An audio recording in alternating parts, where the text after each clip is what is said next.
الحمد للہ وکفا وسلام علی عبادہ الذین اصطفیٰ۔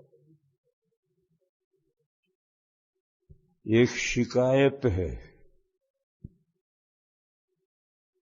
کہ جب فرض نماز ختم ہوتی ہے لوگ سنت پڑھنے کے لیے نفل پڑھنے کے لیے پیچھے جاتے ہیں اور پیچھے مسبوق نماز پڑھ رہے ہیں تو ان کو پریشانی ہوتی، ان کی نماز خراب ہوتی۔ مسئلہ نہیں پوچھ رہا، شکایت کر رہا کہ جب فرض نماز ختم ہوتی ہے تو لوگ سنتیں اور نفلیں پڑھنے کے لیے پیچھے جاتے ہیں، درحال کہ پیچھے مسبوق اپنی نماز پوری کر رہے ہیں، ان کو پریشانی ہوتی۔ بس لوگوں کو اپنی جگہ ہی میں سنتیں نفلیں پڑھنی چاہیے۔ پیچھے جو نماز مسبوق پڑھ رہے ہیں ان کی نماز کو خراب نہیں کرنا چاہیے۔ اپنی جگہ سنت نفلیں پڑھنے میں کیا پریشانی ہے؟ کیوں بھائی پیچھے کیوں جاؤ؟ دوسروں کی نماز خراب ہو اور ان کی نماز خراب ہوگا تو گناہ آپ کے حصے میں آئے گا، تو گناہ سر لینے سے کیا فائدہ ہے؟ نماز جگہ ہے پیچھے جاؤ، لیکن جگہ نہیں ہے تو جہاں آپ نے فرض پڑھا ہے وہیں سنتیں پڑھو، نفلیں پڑھو۔ دوسری بھی شکایت ہے، پہلی صف میں شمولیت کے لیے لوگ کندھا پھلانگ کر پہلی صف میں جاتے ہیں، اس سے دل آزاری ہوتی ہے۔ اس کو سمجھو، اگر پہلی صف میں جگہ چھوڑ کر لوگ پیچھے بیٹھے ہیں تو ان کا کندھا پھلانگ کر جا سکتے ہیں، کوتاہی ان کی ہے، وہ پہلی صف میں جگہ چھوڑ کر پیچھے کیوں بیٹھے ہیں؟ اور پہلی صف میں جگہ نہیں ہے اور ایک آدمی خواہ جاتا ہے لوگوں کے بیچ میں گھسنے کے لیے کہ جب کھڑے ہوں گے تو جگہ ہو جائے گی، میں گھس جاؤں گا۔ اس کے لیے حدیث شریف میں بڑی سخت وعید آئی ہے کہ قیامت کے دن اس کو پل بنایا جائے گا، برج، اور لوگ اس پر سے گزریں گے۔ جیسے اب وہ لوگوں کی گردنیں پھلانگ کر گیا ہے اور تکلیف پہنچائی ہے، تو قیامت کے دن اس کو برج بنا کر کے لوگ اس پر سے گزریں گے، یہ اس کی سزا ہے۔ بس اگر آگے صف میں جگہ باقی ہے اور لوگ پیچھے بیٹھے ہیں تو کوتاہی پیچھے بیٹھنے والوں کی ہے۔ اب اگر کوئی گردن پھلانگ کر جاتا ہے تو کوئی گناہ نہیں، کیوں؟ کوتاہی ان کی ہے۔ اور اگر آگے جگہ نہیں ہے اور زبردستی گھسنے کے لیے کوئی آدمی گردنیں پھلانگ کر جاتا ہے تو حدیث میں اس پر بڑی سخت وعید آئی ہے۔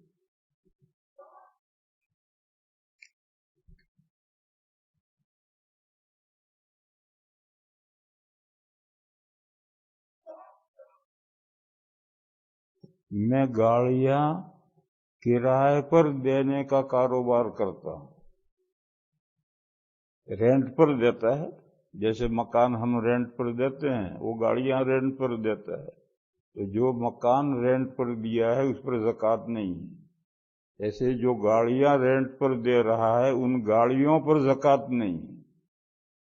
جو رینٹ آیا آپ کے پاس میں باقی ہے، جب آپ کا سال پورا ہوا اس وقت جتنی رقم باقی ہے اس پر زکوٰۃ آئے گی، گاڑیوں پر زکوٰۃ نہیں ہے۔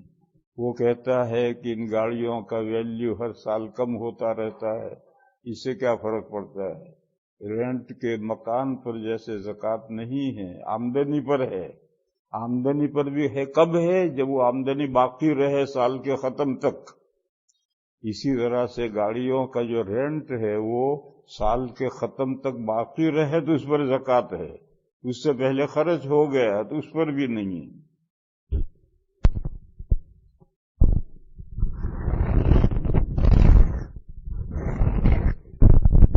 نام جو قرآن کے الفاظ بھی ہیں، جیسے محمد وغیرہ اگر انگریزی میں لکھے ہوئے ہوں تو بھی ان کو کوڑے میں پھینکنے کے لیے ہیں یا نہیں، چاہے عربی میں لکھے ہوں، چاہے انگریزی میں، چاہے گجراتی میں، چاہے کسی لینگویج میں لکھے ہوں، اس کا احترام کرنا چاہیے۔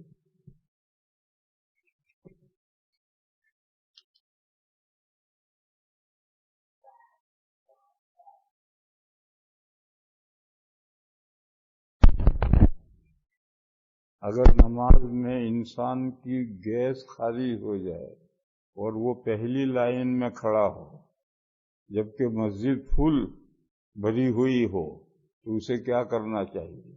اسے یوں ناک پکڑنی چاہیے، اور ناک پکڑ کے چلو تو ہر ایک ذرا ذرا ہٹ کر جگہ دیتا چلا جائے گا اور چلے جائے گا۔ لوگوں کو یہ پتہ چلنا چاہیے کہ اس کا وضو ٹوٹ گیا ہے، اس کا طریقہ ہے کہ ناک پکڑ لو تو ہر آدمی ذرا ذرا ہٹ کر جگہ دے گا، وضو کرنے چلے جائے گا۔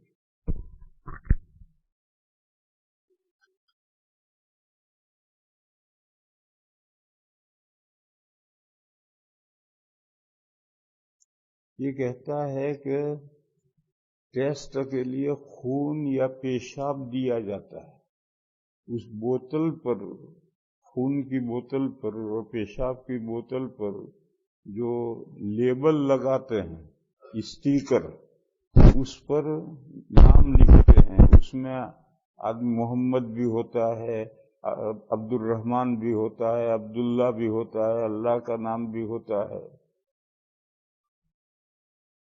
اس کا کیا حکم ہے؟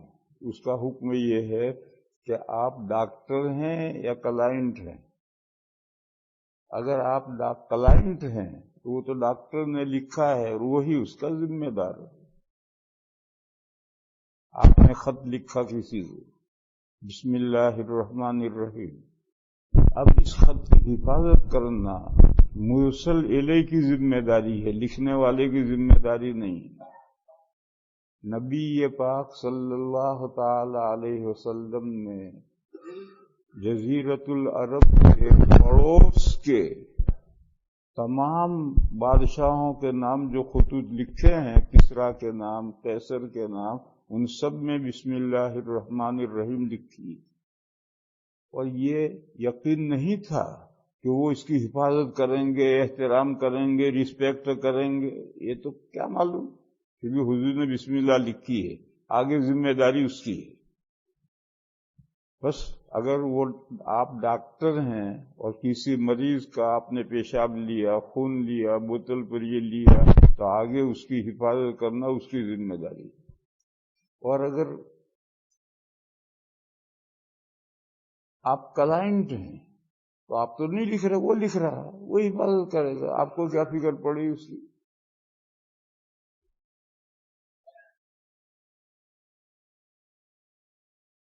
یہ کہتا ہے کہ میں انٹرویو کے لیے مجھے جانا پڑتا ہے اور انٹرویو لینے والی عورت ہوتی ہے، جب میں جاتا ہوں تو وہ مصافحہ کرتی ہے، مجھے اس سے مصافحہ کرنا پڑتا ہے۔ اور میرا کاروبار مارکیٹنگ کا ہے، لوگوں سے ملنا جلنا رہتا ہے، اس میں عورتوں سے بھی ملنا ہوتا ہے، ان سے اگر ہاتھ نہ ملائیں تو کمپنی ملازمت سے نکال دیتی ہے۔ کیا ایسی صورت میں ہاتھ ملانا جائز ہے؟ جائز نہیں۔ پھر میں کیا کروں؟ That's your problem.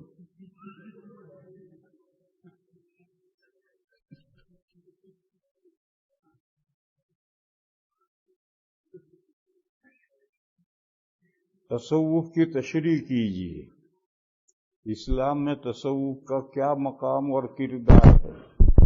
تصوف اللہ کے عرفان کا ذریعہ ہے، اس کی تشریح کیجیے۔ یہ کوئسچن نہیں ہے، ٹاپک ہے، اور یہ سوال کوئسچن آورز ہیں، سوال لو جواب لو، اور ٹاپک کے لیے عصر کے بعد کا وقت ہے، اس کو ہم محفوظ رکھتے ہیں، اگر موقع ملا عصر بعد اس پر تقریر کریں گے، نہیں ملا تو کچھ نہیں۔ ہم سب کا خدا ایک، رسول ایک، قرآن کتاب ایک، احادیث سب ایک، پھر علماء کرام آپس میں ایک کیوں نہیں ہو سکتے ہیں؟ ہو سکتے ہیں، کس نے کہا نہیں ہو سکتے؟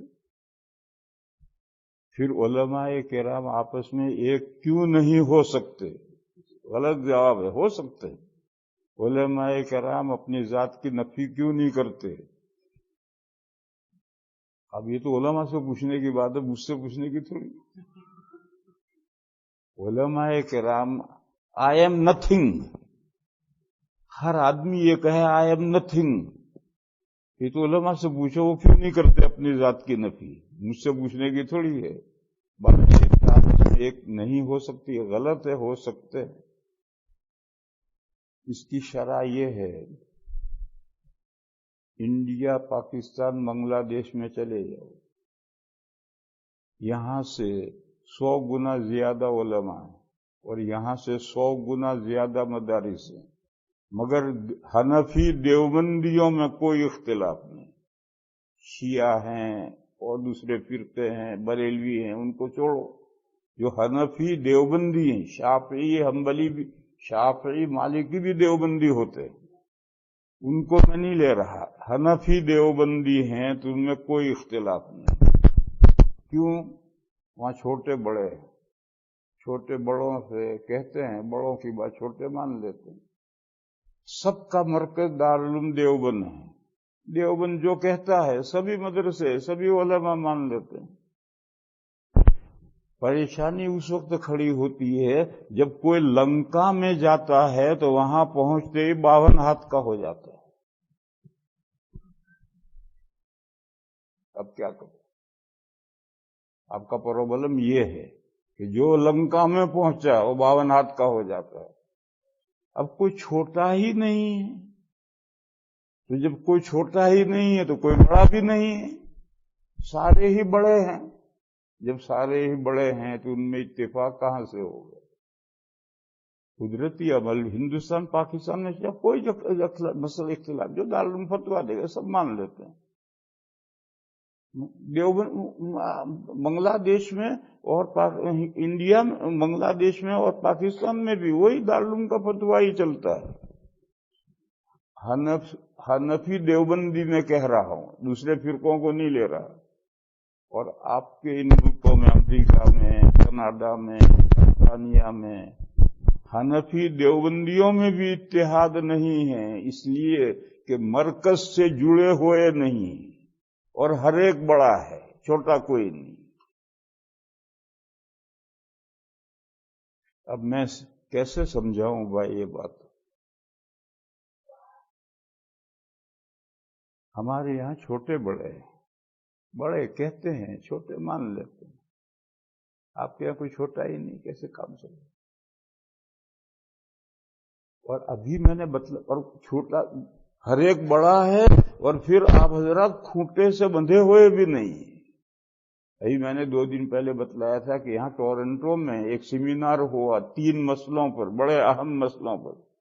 میرے امام صاحب نے بتلایا کہ 2 سال پہلے یہاں سیمینار ہوا تھا، تو میں نے کہا دیوبند سہارنپور میں سے کون آیا تھا؟ کہنے لگا کوئی نہیں۔ میں نے کہا تم کیسے حنفی ہو؟ کھوٹے سے بندھے ہوئے نہیں ہو آپ حضرات۔ اللہ اکبر کبیر۔ کیا زکوٰۃ صرف کیش، سونا اور چاندی کی شکل میں ادا کرنا جائز ہے، یا کپڑوں کے ذریعے سے بھی زکوٰۃ ادا کر سکتے ہیں؟ کسی بھی طرح ادا کرو، زکوٰۃ کی مالیت غریب تک پہنچنی چاہیے۔ پھر غریب کے لیے جس میں زیادہ فائدہ ہے وہ چیز دینا زیادہ بہتر ہے۔ یہ غریب ہے، اس کے گھر میں سردی کا سخت زمانہ ہے، اوڑھنے کے لیے رضائی نہیں، اس کو تم نے 500 روپے دیے کے لیے رضائی بنا لیجئے، تو وہ گھر جانے سے پہلے خرچ کر ڈالے گا ادھر ادھر، اور بیوی بچے بیچارے سردی میں ٹھٹریں گے، ان کو 500 روپے مت دو، ان کو رضائی بنا کر کے دو لے۔ قرآن میں ہے کہ اگر اللہ چاہتے تو یہ کفر نہ کرتے۔ اس کا مطلب یہ ہے کہ جو کافر کفر کرتا ہے وہ اللہ کی مشیت کی وجہ سے کرتا ہے، یہ غلط۔ اللہ چاہتے تو کفر نہ کرتے، یعنی کفر کو پیدا نہ کرتے۔ خالق ہر چیز کے اللہ ہے، مشیت تو بندوں کی ہے۔ ہے نا. آج عصر کے بعد بتلایا تھا کہ 3 چیزیں ہیں: علم، ارادہ اور اختیار. یہ ارادہ یہی مشیت ہے. یہ مشیت تو بندوں کی ہے. جب بندے کفر کو چاہتے ہیں تو اللہ کفر کو پیدا کرتے ہیں. خالق ہر چیز کے اللہ ہے. اور وہ جو آیت ہے وَمَا تَشَاءُونَ إِلَّا أَن يَشَاءَ اللَّهُ رَبُّ الْعَالَمِينَ، اس میں مسئلہ نہیں بیان کیا گیا ہے، اللہ کی قدرت کا ذکر ہے کہ اللہ کی قدرت تمہاری مشیت کے اوپر بھی ہے. جیسے مومنین جنت میں ہمیشہ رہیں گے، اس پر یہ تو اللہ کی مشیت ہے ہی. اس کی دوسری جو جانب ہے وہ بھی اللہ کی قدرت میں اور مشیت میں. تو وَمَا تَشَاءُونَ إِلَّا أَن يَشَاءَ اللَّهُ رَبُّ الْعَالَمِينَ میں تعلق نہیں ہے کہ اللہ کے چاہے بغیر تم چاہ نہیں سکتے. یہ تعلق نہیں ہے، بلکہ اللہ کی قدرت کا بیان ہے کہ تمہارے چاہنے پر بھی اللہ کی قدرت ہے. اور خالق تو ہر چیز کے اللہ ہے.